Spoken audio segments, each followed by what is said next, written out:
Há milhares de anos, nas margens férteis do rio Nilo, um mistério começou a mudar o destino de uma nação inteira e de um homem escolhido.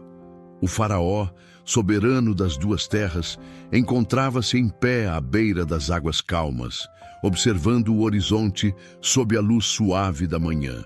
Em seu sonho, 7 vacas belas e robustas emergiram das águas, pastando tranquilamente entre os juncos verdejantes que adornavam a margem. Contudo, a paz foi interrompida quando outras 7 vacas, magras e feias, surgiram e devoraram as primeiras, permanecendo tão raquíticas quanto antes. Faraó despertou sobressaltado, mas o sono o levou de volta a uma visão ainda mais inquietante que desafiava a compreensão humana. Desta vez, 7 espigas de trigo cheias e douradas cresciam em um único caule, simbolizando a fartura máxima da terra do Egito. Logo atrás, 7 espigas mirradas e secas pelo vento escaldante do deserto apareceram, engolindo toda a vitalidade das espigas boas. Ao amanhecer, o coração do rei estava angustiado. Ele convocou todos os magos e sábios para decifrarem o enigma de sua mente. Nenhum deles conseguiu interpretar os sonhos. Foi então que o copeiro-chefe lembrou-se de um jovem hebreu que conhecera no calabouço. José, injustiçado, mas nunca esquecido por Deus, foi retirado às pressas das trevas da prisão para enfrentar a luz da corte real. Ele se barbeou e trocou suas vestes humildes por trajes dignos, preparando-se para o encontro que mudaria o curso da história. Diante do faraó, a serenidade de José contrastava com a tensão do ambiente. Ele sabia que a resposta não vinha dele, mas do alto. O rei narrou seus sonhos, e José, com sabedoria divina, explicou que o Egito teria 7 anos de fartura sem precedentes. Contudo, avisou que 7 anos de fome severa viriam em seguida, tão terríveis que a abundância seria completamente esquecida. José propôs um plano audacioso: armazenar 1/5 da colheita durante os anos bons para garantir a sobrevivência de todos.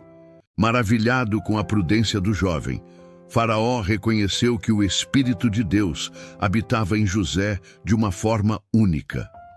Em um gesto de confiança absoluta, o rei retirou seu anel-selo e o colocou na mão de José, tornando-o governador do Egito.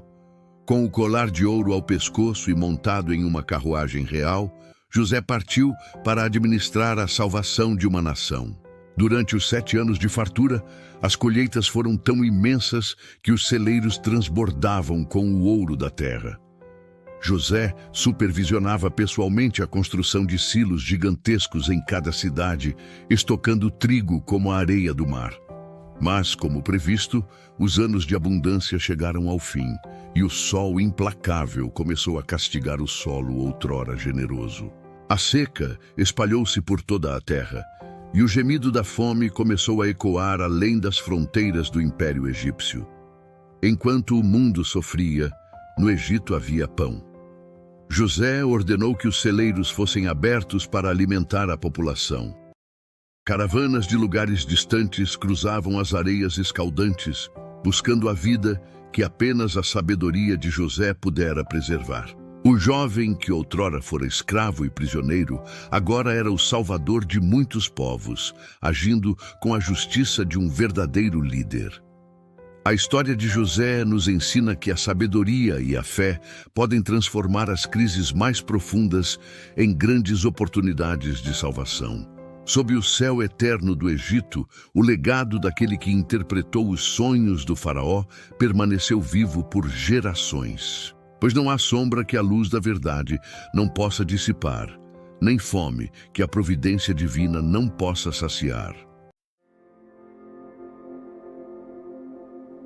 A fome era implacável. Sobre a terra de Canaã, o sol queimava os campos outrora férteis, deixando apenas solo rachado e desespero para o povo. Jacó, o patriarca, via seus filhos definharem. Ele sabia que a única esperança de sobrevivência estava além das fronteiras, nas terras distantes do Egito. "Por que ficais aí a olhar uns para os outros?" perguntou Jacó. "Ouvi dizer que há trigo no Egito. Descei e comprai para nós." Mas Benjamim, o mais novo e único remanescente de Raquel em seus olhos, deveria ficar. O medo de perdê-lo era uma ferida ainda aberta no coração do pai. Assim, os 10 irmãos partiram, uma caravana silenciosa cruzando o deserto, carregando a responsabilidade de alimentar toda uma linhagem em seus ombros cansados. Ao chegarem ao Egito, a magnitude da civilização os assombrou.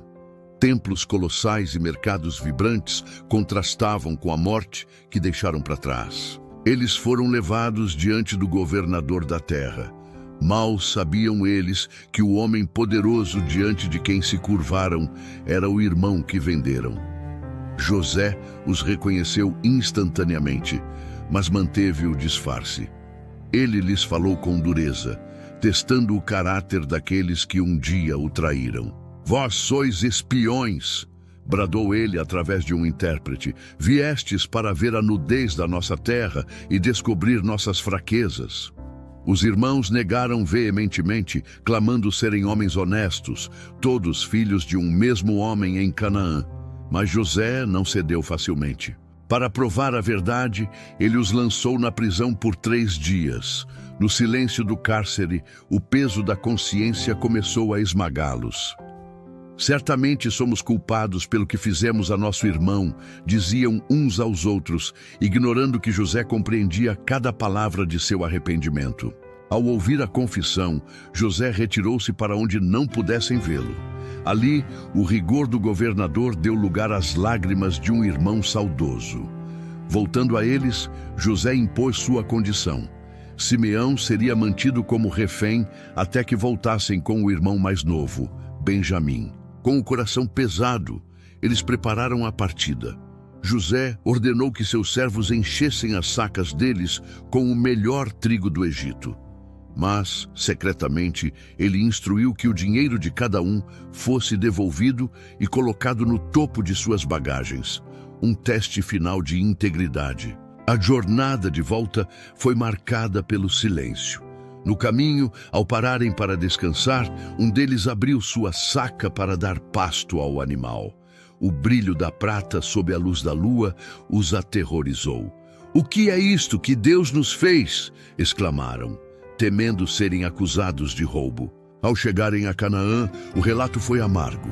Jacó ouviu sobre o governador severo, sobre a prisão de Simeão e a exigência por Benjamim. Quando todas as sacas foram abertas e cada homem encontrou seu dinheiro, o medo se espalhou pela família como uma sombra gelada. Jacó clamou em sua dor: "Tendes-me privado de meus filhos, José já não existe, Simeão não está aqui, e agora levareis Benjamim?" Rubem tentou oferecer seus próprios filhos como garantia, mas as palavras de consolo caíram em ouvidos surdos diante da magnitude da perda. "Tudo está contra mim", lamentou o velho pai. O destino da família agora pendia por um fio, entre a fome e o desconhecido. E assim, a família permaneceu em suspense. O trigo traria vida por um tempo, mas o reencontro final ainda guardava mistérios e provações.